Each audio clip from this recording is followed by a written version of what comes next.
नमस्कार दोस्तों, भारत एक सोच देख रहे हैं आप। दोस्तों, क्या अब इंडिया गठबंधन की तस्वीर बदलने वाली है या फिर यहां पर पॉलिटिक्स हो रही है प्रेशर की? आखिर हम ऐसा क्यों कह रहे हैं? अखिलेश यादव ने दिल्ली में आम आदमी पार्टी को यानी अरविंद केजरीवाल को पूरी तरह से समर्थन दे दिया है। कहा यह जा रहा है कि जिस तरह से हरियाणा में कांग्रेस पार्टी को वॉक ओवर दे दिया था, कोई प्रत्याशी नहीं उतारा, उसी तरह अरविंद केजरीवाल के साथ अखिलेश यादव दिल्ली में कंधे से कंधा मिलाकर चल रहे हैं और सभी सीटों पर अरविंद केजरीवाल चुनाव लड़ रहे हैं। तो ऐसे में कांग्रेस पार्टी के लिए मुसीबत बढ़ गई है और अब इसका असर क्या उत्तर प्रदेश की राजनीति पर पड़ता दिखाई देगा? क्या उत्तर प्रदेश में अलग एक गठबंधन, एक नई तस्वीर दिखाई देगी? क्या कांग्रेस पार्टी साइडलाइन हो जाएगी या फिर ऐसा कुछ नहीं है? इसी को समझने और विश्लेषण करने के लिए हमारे साथ राहुल लाल जी जुड़ चुके हैं, राजनीतिक विश्लेषक है। राहुल जी, बहुत स्वागत है आपका। राहुल जी, अब देखिए तरह तरह की बातें हो रही हैं।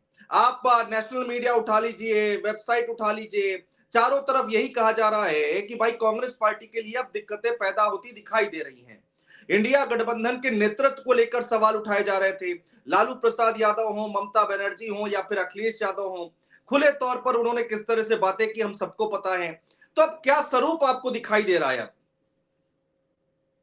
नहीं अनुज जी, देखिए ये जो पूरा मामला है, क्योंकि जब आपने ये विषय बताया हमें तो मैंने आम आदमी पार्टी के कई लोगों से भी संपर्क किया कि आम आदमी पार्टी, देखिए ये तो हम लोगों को पता है कि केजरीवाल जी और अखिलेश जी की मित्रता बड़ी घनिष्ठ रही। वो अभी तो खैर उन्होंने दिल्ली में बिल्कुल जो है कि आम आदमी पार्टी को पूर्ण समर्थन की बात की और आम आदमी पार्टी को हम लोग जान रहे हैं, दिल्ली में आम आदमी पार्टी ने, अरविंद केजरीवाल जी ने पहले ही घोषणा कर दी है कि दिल्ली में वो किसी गठबंधन के साथ नहीं जा रहे हैं। यानी वो कांग्रेस के साथ नहीं है, वो सभी सीटों पे खुद चुनाव लड़ रहे हैं और उनको अखिलेश यादव की तरफ से पूर्ण समर्थन उनको प्राप्त भी हुआ है। लेकिन इसके पीछे आम आदमी पार्टी का क्या मकसद हो सकता है? देखिए, दिल्ली के संदर्भ में अगर देखें तो इसके हम लोगों को इसके दो तीन निहितार्थ निकल के आते हैं अनुज जी। कि एक तो देखिए, अखिलेश यादव, उनकी छवि बड़ी छवि हुई है। लोकसभा चुनाव में हम लोगों ने देखा कि वो विपक्ष के दूसरे सबसे बड़े दल बनकर उभरे हैं, या फिर अगर पूरे लोकसभा के संरचना को देखें तो वो तीसरे सबसे बड़े दल के रूप में, यानी कि भारतीय जनता पार्टी, कांग्रेस और उसके बाद समाजवादी पार्टी, यानी जो जो दर्जा ममता बनर्जी का हुआ करता था 2019 से, जो तृणमूल कांग्रेस का जो दर्जा था, तीसरे पार्टी का दर्जा, उन्होंने वो दर्जा खुद लिया है। तो एक तरह से राष्ट्रीय राजनीति में उनके कद में वृद्धि हुई है, ये एक बड़ी महत्वपूर्ण बिंदु है। और वो अखिलेश यादव भी कुछ ऐसे साझेदारों के तलाश में भी है जिनके साथ उनके संबंध पूर्व में भी मजबूत हो और अभी भी किसी मामले पे अगर समर्थन की जरूरत हो, कुछ अलग ऐसी परिस्थितियां आए तो उस समय उनके नाम को लोग आगे भी बढ़ा सके किसी भी बिंदु पे, चाहे वो इंडिया अलायंस में नेतृत्व करने का ही मामला हो। देखिए, इंडिया अलायंस में नेतृत्व करने के लिए एक दावेदारी जो है वो तृणमूल कांग्रेस की तरफ से भी आई है। एक दावेदारी अभी खुलकर कांग्रेस की दावेदारी के ऊपर लोग हमले कर रहे हैं, लेकिन अपनी दावेदारी अभी तृणमूल कांग्रेस के बाद किसी ने पेश नहीं किया है मुझे। ना तो अरविंद केजरीवाल जी ने कहा है कि हम करेंगे, उसको लीडरशिप हम देंगे, या फिर जो है कि दूसरे।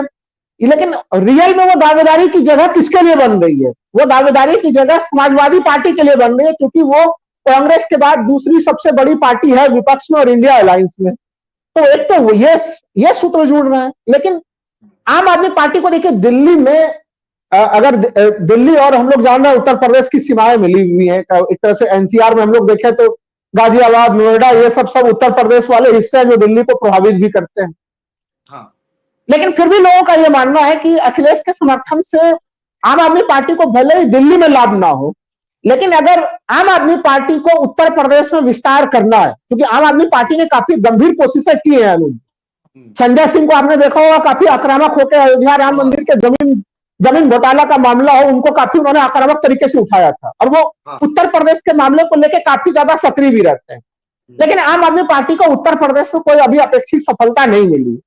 तो आम आदमी पार्टी भी ये चीज चाहती है कि अगर उनको कुछ सीटों पर उनको हिस्सेदारी मिल जाए, क्योंकि अखिलेश यादव बड़ा दिल दिखाते रहे। आपको याद हो अनुज जी, ये मैं नाम नहीं बताऊंगा, लेकिन आम आदमी पार्टी के व्यक्ति से अभी जो थोड़ी देर पहले बात हुई है कि आम आदमी पार्टी का मंशा क्या है, तृणमूल कांग्रेस के सिंबल पर चुनाव, लोकसभा चुनाव में लगवा दिया अपने यहाँ पे, जिस सिंबल को कोई पहचान भी नहीं रहा था।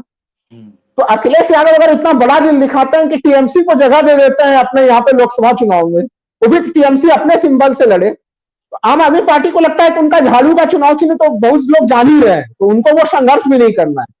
तो अगर 2027 के विधानसभा में उनको कुछ सीटें मिल जाएगा तो उनके पार्टी के प्रसार होने के लिए एक बड़ी अच्छी स्थिति होगी कि वो उत्तर प्रदेश में कुछ अपना विस्तार कर सकते हैं वो, और दोनों के पुराने संबंध हैं।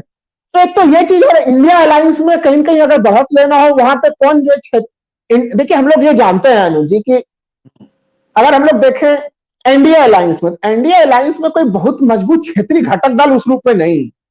ठीक है, कि अभी अभी भी हम लोगों ने महाराष्ट्र के चुनाव परिणाम देखे हैं, वहां पे बीजेपी के सामने में क्षेत्रीय दलों की कोई विशेष स्थिति वहां पे भी नहीं दिखाई देती। बिहार में भी हम लोगों ने देखा कि जदयू का कद, जदयू पहले बड़ी पार्टी होती थी लेकिन अब वो भी छोटी हो चुकी है वहां पे भी। तो लेकिन यहाँ पे बड़े बड़े क्षेत्रीय छत्रप हैं, चाहे अखिलेश यादव हो, तृणमूल कांग्रेस है, ममता बनर्जी आप देख लीजिए, डीएमके को देख लीजिए।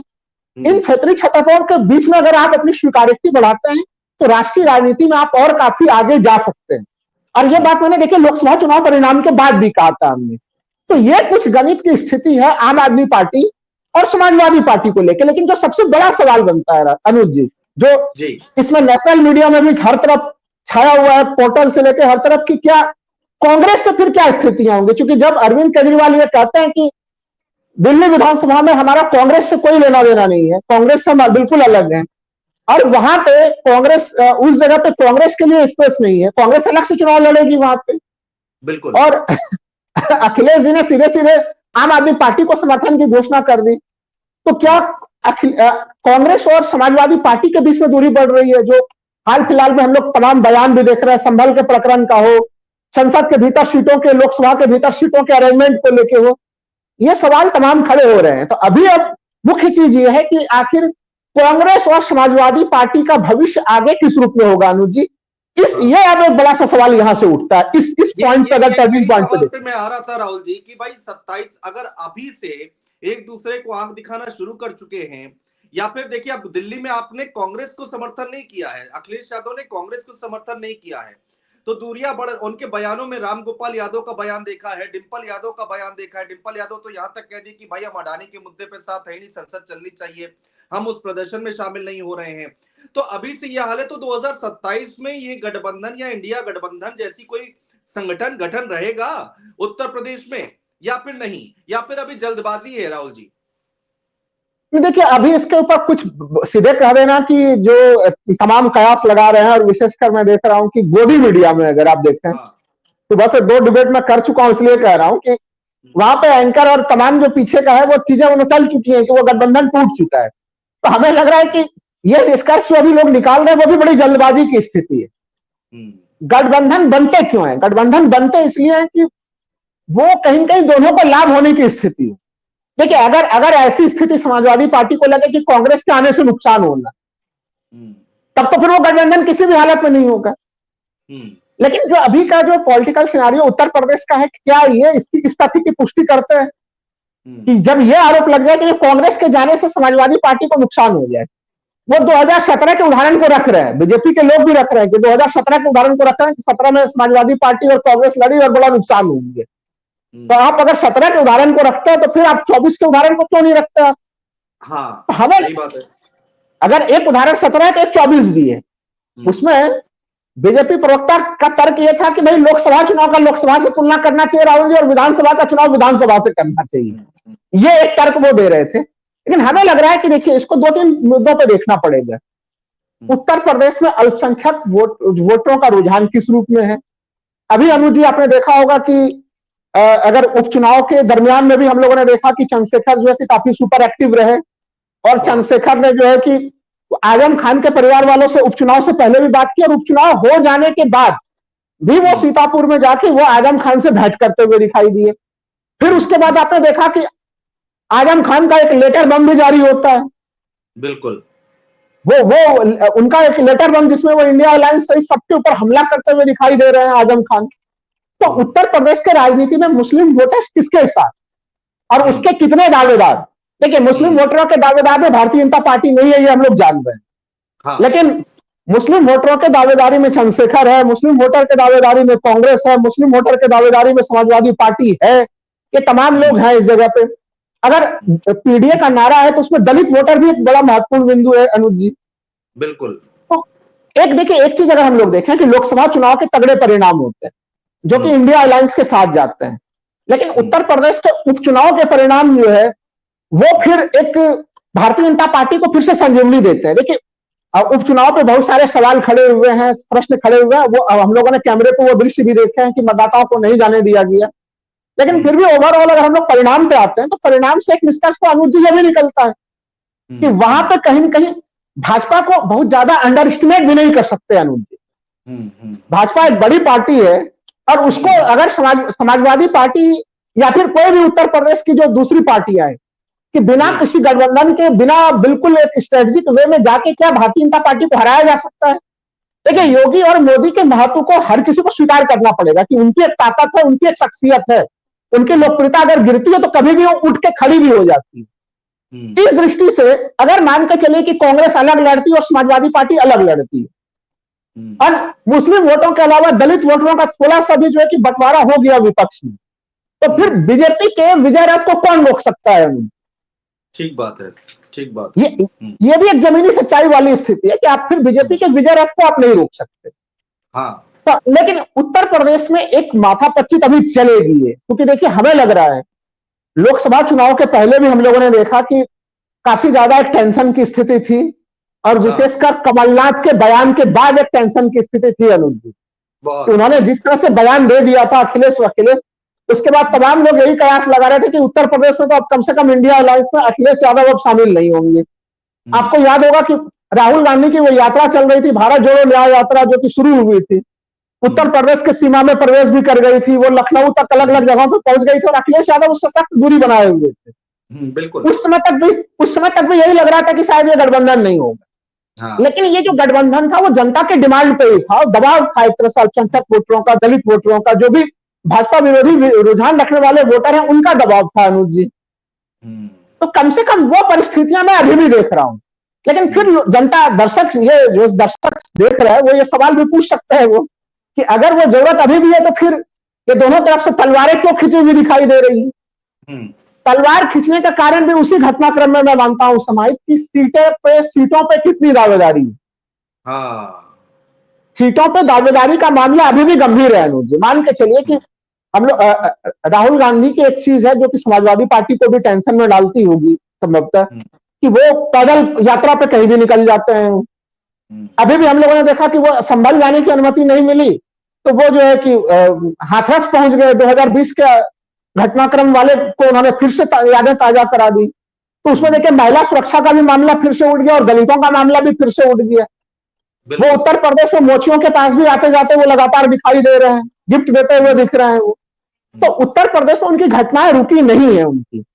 समाजवादी पार्टी के खेमे में ये जरूर लग सकता है कि अगर उनकी एक्टिविटीज उत्तर प्रदेश में इस तरह से होते रहेंगी तो फिर अगर वो अपनी लोकप्रियता बढ़ा ही लेते हैं, जनाधार बढ़ा ही लेते हैं अगर वो, तो फिर हमें विधानसभा चुनाव में ज्यादा सीटें उन्हें देनी पड़ेंगी। तो ये टकराहट की स्थिति हमें लग रहा है कि वो अभी कम दिख रही है हम लोगों को।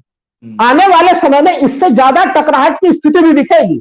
अच्छा, तो कुल मिलाकर आप ये कह रहे हैं कि केवल और केवल प्रेशर पॉलिटिक्स है और अभी तो हमें यही लग रहा है 27 में अखिलेश यादव और राहुल गांधी एक साथ फिर आ सकते हैं, इसमें कोई दो राय नहीं है। हालांकि अभी अलग नहीं हुए हैं, अगर देखा जाए तो बड़े मंच पर आकर किसी ने कुछ कहा नहीं है या कोई ऑफिशियल स्टेटमेंट नहीं आया है, लेकिन राजनीति है राहुल जी, ये तो आपको भी पता है, संदेश संकेतों पर चलती है।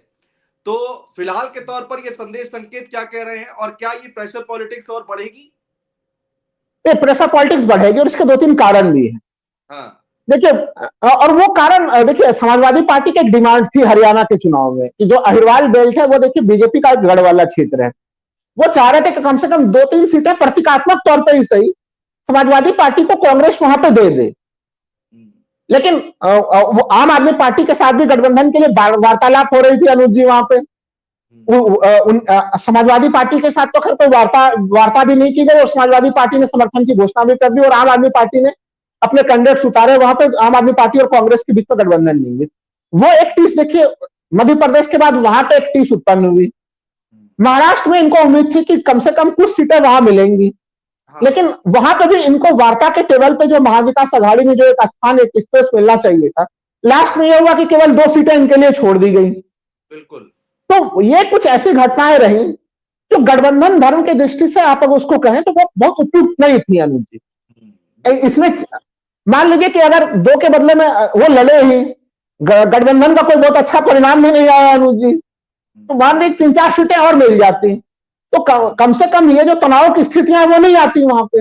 तो ये कुछ ऐसी घटनाएं हैं जिससे कि वो संबंधों के बीच में टीस आई है, मैं इसको बिल्कुल मानता हूं, तनाव के कारण रहे हैं। ऐसे स्थिति में समाजवादी पार्टी को लगता है कि क्यों नहीं, अगर बिना कांग्रेस के ही अगर हम दूसरे अन्य दलों को लेके अगर हम आगे बढ़ सकते हैं तो वो विकल्प को क्यों ना स्वीकार किया जाए, ये एक इच्छा बनती है। लेकिन उत्तर प्रदेश की जो राजनीतिक स्थितियां हैं जो वर्तमान समय में दिखाई दे रही कि ये दलित मतदाताओं, अल्पसंख्यक मतदाताओं, इन सबों का कुछ दबाव की एक ऐसी स्थिति है कि अगर ये थोड़े भी इसमें विचलन और बंटवारे की स्थिति होती है तो फिर योगी जी का जो है रफ्तार वो थमने वाला नाम नहीं लेता है। हाँ बिल्कुल। राहुल जी, मैं तो आपसे ये कह रहा था कि 2024 के बाद से अब सबसे बड़ा चुनाव जो है वो 2027 का है। उपचुनाव में जो हुआ सो हुआ, उस पर अभी हम बहुत चर्चा कर चुके हैं, उसको हम अभी साइड कर देते हैं, वो जो 8-9 सीटों पर हुआ। तो मैं ये कह रहा हूं कि अब सबसे बड़ा चुनाव 2027 आ रहा है और अखिलेश यादव को ये समझ में आ रहा है कि जो जीत का मोमेंटम है या फिर जो उनको 37 सीटों का समर्थन मिल गया है, इतना सपोर्ट मिल गया है, तो वो विधानसभा चुनाव में भी अकेले अपने दम पर कुछ कर सकते हैं। कांग्रेस पार्टी की स्थिति उत्तर प्रदेश में क्या है वो हम सबको पता है। हालांकि लोकसभा चुनाव में अच्छा प्रदर्शन किया, लेकिन अब समाजवादी पार्टी के लोग उसका भी क्रेडिट लेते हैं कि भाई ये हमसे गठबंधन हुआ, इस वजह से इतनी सीटें आ गई। लेकिन विधानसभा का सिनेरियो तो अलग है ना। उत्तर प्रदेश में विधानसभा विपक्ष के तौर पर अखिलेश यादव, दूसरा कोई दिखाई नहीं देता है फिलहाल के तौर पर। तो लग रहा है क्या कि कॉन्फिडेंस बढ़ा हुआ है अखिलेश यादव का कि अगर नहीं भी आएंगे तो भी कोई बात नहीं? नहीं, वो कॉन्फिडेंस उनका होना भी चाहिए। देखिए, उत्तर प्रदेश के सबसे बड़े पार्टी हैं, अगर उस कॉन्फिडेंस में के साथ वो नहीं रहेंगे तो फिर वो भारतीय जनता पार्टी का मुकाबला भी नहीं कर पाएंगे। देखिए, वो एक उत्तर प्रदेश के सबसे बड़े दल हैं और उनको जनता ने लोकसभा चुनाव में स्वर्गीय मुलायम सिंह यादव से भी ज्यादा समर्थन प्रदान किया है उन्हें, वो भी एक आंकड़े हैं हम लोगों के पास। तो ये कॉन्फिडेंस उनके भीतर होगा ही होगा, बिल्कुल होना चाहिए। लेकिन इसी घटनाक्रम से कॉन्फिडेंस कांग्रेस ने भी ले लिया है। 1.5% का जिनको वोट शेयर था 2022 के विधानसभा चुनाव में अनुज जी, और वो अगर उत्तर प्रदेश में 6 लोकसभा सीटें, चूंकि 6 लोकसभा सीट अभी दर्शकों को सुनने में कम लग रहा होगा, लेकिन 6 लोकसभा सीट ना तो 2014 में प्राप्त हो पाई समाजवादी पार्टी को, 5 पे 2014 में भी समाजवादी पार्टी रही और 2019 में भी बहुजन समाज पार्टी के साथ गठबंधन के बावजूद 5 सीटों पर जो है कि वो रही समाजवादी पार्टी।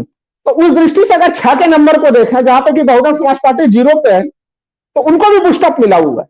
तो इसलिए ये टकराहट का कारण ही यही है कि अभी दोनों ही कहीं कहीं देखिए वो मोमेंटम को वो कांग्रेस के वर्कर्स को जो भी उनके हितैषी हैं उनके साथ वो उसे आगे बढ़ाने का प्रयास करेंगे और बाकियों के साथ समाजवादी पार्टी अपने लोगों को वो आगे बढ़ाने का प्रयास करेंगे। और अभी जस्ट चुनाव नहीं है, अभी जस्ट चुनाव नहीं है, अभी मैदान सभा के लिए खुला हुआ है कि आप खुले मैदान में किस प्रकार की राजनीति करते हैं। हाँ। जैसे बीजेपी ने अपने राजनीति को मान लिया है कि संभल है, अब संभल का मामला खत्म हुआ तो वहां पे कुएं से खुदाई करके ही प्राचीन मंदिर निकल रहे हैं, मूर्तियां निकल रही हैं। तो उन्होंने भी अपने पॉलिटिक्स का एक रूप ले लिया है कि नहीं, या फिर कल जिस तरह से बयान दिया है मुख्यमंत्री ने सदन में जो बयान दिया है कि हमें अल्लाह अकबर के नारे के हमें कोई जरूरत नहीं, तो वो उन्होंने भी एक ले लिया है कि भाई उनको ध्रुवीकरण के तहत उनको उस ध्रुवीकरण को लगातार बनाए रखना है। नहीं, कुल मिला के लाइन क्लियर कर दी है भारतीय जनता पार्टी ने उत्तर प्रदेश में कि हमको इसी लाइन में चलना है और 27 तक यही लाइन पकड़ के चलनी है, वो बटों के कटो वाली लाइन लेके ही चलनी है। बिल्कुल वही मैं कहना चाह रहा था कि उन्होंने जो बटों के कटोरे का नारा जो 4 जून के चुनाव परिणाम के बाद लगे उत्तर प्रदेश में, वो उसी को और ज्यादा हायर गियर में जो है कि आगे और स्पीड में वो उसको आगे बढ़ाते हुए दिखाई देंगे, वो उनका लाइन लेंथ होगा। और ये समाजवादी पार्टी अभी भी पीडीए वाला जो पूरा फॉर्मूला जिसने उनको ऐतिहासिक हिस्टोरिकल सफलता दिलाई है वो मामले हैं, चूंकि एंटी इनकम्बेंसी फैक्टर है वो ऑटोमेटिक होगा कि भाई केंद्र सरकार के भी, अब सोचिए ना अगले महीने 11 वर्ष पूरे हो जाएंगे अनुज जी, 2017 से योगी जी भी हैं, तो वो मुद्दे भी उठाने के लिए विपक्ष के पास बने रहेंगे। तो ये तमाम घटनाएं जो चलेंगी, लेकिन अभी भी मुझे लग रहा है कि ये राजनीति जो हम लोग यहाँ पे जो चीजें देख रहे हैं कांग्रेस और समाजवादी पार्टी के बीच में, और अगर देखिए इतने घटनाओं के बावजूद बड़े नेताओं के बयान नहीं है, तो जब देखिए बड़े नेताओं के बयान में आए, वो चुप्पी साधे रहे और निचले स्तर पर चीजें की जाए, तो उसको हम लोग सीधे सीधे मानते हैं कि वो एक दबाव की राजनीति होती है। हर राजनीतिक दल में अलग अलग लोगों को अलग अलग भूमिका दे दी जाती है। जी जी भाई बिल्कुल बिल्कुल। जो चीज राम गोपाल जी कह रहे हैं, वो चीज अखिलेश जी भी कह सकते हैं। अगर वो कह दे रहे हैं तो बिल्कुल क्लियर है कि फिर आगे कोई गठबंधन की स्थिति नहीं होगी। लेकिन शीर्ष नेतृत्व चुप्पी बना के रखे, वो हम लोग कांग्रेस में भी देखते हैं कि कई बार प्रियंका गांधी और राहुल गांधी बयान नहीं देते हैं, लेकिन उनके क्षेत्रीय जो निचले स्तर के लोग हैं वो बिल्कुल वो फायरिंग करते रहते हैं। हाँ हाँ तो हाँ। वो ऊपर स्तर पे वो चीजों को अभी भी बचा के रखा गया। इसमें भी आप देखते हैं तो वो राजनीति में वो स्पेस अभी भी बचे हुए हैं कि हाँ भविष्य देखिए, के हाल लिए ही में स्पेस खत्म नहीं हो। अखिलेश यादव एक इंटरव्यू में बोल रहे थे, टीवी इंटरव्यू में, कि भाई हमारा गठबंधन तो है। तो पूछा गया कि इंडिया गठबंधन के नेतृत्व अगर कोई चेंज करना चाहे ममता दीदी की तरफ, कह रहे जो बीजेपी को हराएगा वो नेतृत्व करेगा। तो उन्होंने कोई खुल के नहीं बोला। जो बात आप कह रहे हैं वहां पर भी कह सकते थे, बहुत सारी बातें कह सकते थे, कह रहे गठबंधन है, आगे हम साथ लड़ेंगे, कांग्रेस हमारे साथ है, ये बात बोली उन्होंने। लेकिन अब जाकर आप दिल्ली में अरविंद केजरीवाल के साथ खड़े हो जाएंगे और सामने कांग्रेस पार्टी लड़ रही है, तो सवाल तो उठना लाजमी है ना। यस, सवाल बिल्कुल उठेगा, इसलिए तो सवाल उठा हुआ है और इस समय दबाव बनाने की राजनीति बिल्कुल चरम स्तर पे है। आज के समय में कांग्रेस और समाजवादी पार्टी के बीच में तनाव की रेखाएं दिख रही हैं। रामगोपाल यादव समाजवादी पार्टी के थिंक टैंक हैं, वो पहले भी थे, अभी भी है। वो मुलायम सिंह यादव के जमाने में भी थिंक टैंक माने जाते थे और आज भी वो दर्जा उनका कायम है पार्टी में। और वो जब देखिए उनका पहला बयान देखिए कि संभल जाने के मामले पर तो राहुल गांधी जो है फॉर्मेलिटी कर रहे हैं। आप देखिए उसी जगह पर उनके बयान जो है वो कठोर किस्म का बयान जो है, वो कांग्रेस के ऊपर हमले के बयान वो हम लोगों को दिखाई देते हैं। लेकिन फिर वही अनुज जी कि उत्तर प्रदेश के जो समीकरण है ना, वो समीकरण कुछ ऐसे बने हुए हैं कि अगर विपक्षी वोटों में थोड़ी भी बंटवारे की स्थिति बनती है तो बीजेपी को एक लाभांश की स्थिति सीधे बन जाती है। हाँ तो ये जो स्थिति है कि बीजेपी कमजोर हालत में नहीं है अनुज जी। आप ये नहीं कह सकते कि लोकसभा चुनाव में अगर उनका कमजोर प्रदर्शन रहा। हम लोगों ने बीजेपी के चुनाव के दरमियान में यह भी चीज कई जगहों पर देखा है कि बीजेपी चुनाव से 20 दिन पहले, 25 दिन पहले तक काफी कमजोर नजर आती है, 10 दिन पहले तक भी कमजोर नजर आती है। लेकिन वो एक आध सप्ताह के भीतर भी चुनाव के दरमियान में वो मामले को यू टर्न कर देती है। तो ये बीजेपी उस तरह की राजनीति करती है। ये अलग अलग कई जगहों पे आपने भी रिपोर्टिंग के दरमियान में देखा है, हमने भी देखा है। बिल्कुल। तो इस तथ्य से ऐसा नहीं कि अखिलेश यादव परिचित नहीं है, कि वो बहुत ही हल्के में ले लें भारतीय जनता पार्टी को कि नहीं हमने तो लोकसभा चुनाव में उनको जो है कि काफी कम के संख्या पर रोक दिया, तो इसलिए विधानसभा चुनाव में भी हम वही कर देंगे। क्योंकि समय दोनों के पास है। आज के समय में समय समाजवादी पार्टी के पास भी है विधानसभा चुनाव के लिए पर्याप्त रणनीति बनाने के लिए, जनता के पास संपर्क करने के लिए, और वो समय भारतीय जनता पार्टी के पास भी है। दोनों के पास समय है। तो इसलिए इस दृष्टि से हमें नहीं लग रहा है कि अभी भी मेरा मानना यह है कि जब लास्टली 2027 का समय आएगा तो आपके विपक्ष में बहुत सारे दल एकजुट से दिखेंगे और हो सकता है कि एनडीए अलायंस में जो लोग हैं अभी चुनाव के समय में, अगर उनको वहां पर भी कई सारे मौसम वैज्ञानिक गए हुए हैं अनुज जी। बिल्कुल। जो तो वो मौसम देख के जाते हैं उधर। तो अगर उनको लगे कि अगर लोकसभा चुनाव में भी मौसम नहीं बना और विधानसभा चुनाव में भी उन्हें उधर मौसम बनता हुआ नहीं दिखेगा, तो वो फिर इंडिया अलायंस के तरफ दरवाजे भी खटखटाते हुए दिखेंगे। तो अभी तो उत्तर प्रदेश की देखा है, देश में अलग अलग टाइम पर देखा है, हम लोग ने राजनीति में देखा है। और भारतीय जनता पार्टी की जो आप बात कर रहे हैं वो हमने देखा, राजस्थान में क्या हुआ, मध्य प्रदेश में क्या हुआ, छत्तीसगढ़ में क्या हुआ। भारतीय जनता पार्टी ने कमबैक किया और अच्छा चुनाव जीता। महाराष्ट्र तो खैर हम लोगों के सामने अभी ताजा उदाहरण है ही है। तो भारतीय जनता पार्टी को हल्के में नहीं लिया जा सकता। और शायद जो की बात राहुल लाल जी कह रहे हैं कि अखिलेश यादव भी ये बात समझ रहे हैं, तो ऐसे में रणनीति बना रहे हैं। लेकिन और वो बात राहुल गांधी भी समझ रहे हैं। राहुल गांधी भी समझ रहे हैं, बिल्कुल ठीक बात है। और बीजेपी के विजय, हाँ जी बोलिए। मैं कह रहा हूं कि देखिए सीटों के लिए बहुत ज्यादा जो बातचीत होती है जो कांग्रेस के लोगों से भी, तो देखिए बीजेपी को अगर उत्तर प्रदेश में आपने नहीं रोका, अगर लोकसभा चुनाव में भी अगर 240 की संख्या पे रही, तो उसमें उत्तर प्रदेश और महाराष्ट्र का योगदान रहा।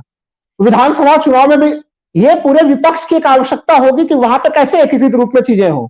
तो उस समय पूरे इंडिया अलायंस का भी दबाव उस समय जब चुनाव होने जा रहे होंगे 2027 में, अगर इंडिया अलायंस उसमें तक बरकरार रहता है राष्ट्रीय स्तर पे, तो उनका भी दबाव कांग्रेस के ऊपर भी होगा अनुज जी, और उनका दबाव समाजवादी पार्टी के ऊपर भी होगा कि आप लोग दोनों के दोनों गठबंधन में ही जाए। और जो सच्चाई अखिलेश यादव भी जान रहे होंगे कि भाई बीजेपी को हम हल्के में नहीं ले सकते, तो वो रिस्क कांग्रेस पार्टी भी नहीं लेना चाहेगी कि कुछ सीटों के लिए हम वहां पे भारतीय जनता पार्टी के दरवाजे खोल दें। बिल्कुल ठीक बात है। बिल्कुल, बहुत शुक्रिया राहुल लाल जी हमारे साथ जुड़ने के लिए, तमाम बातचीत करने के लिए, चर्चा करने के लिए।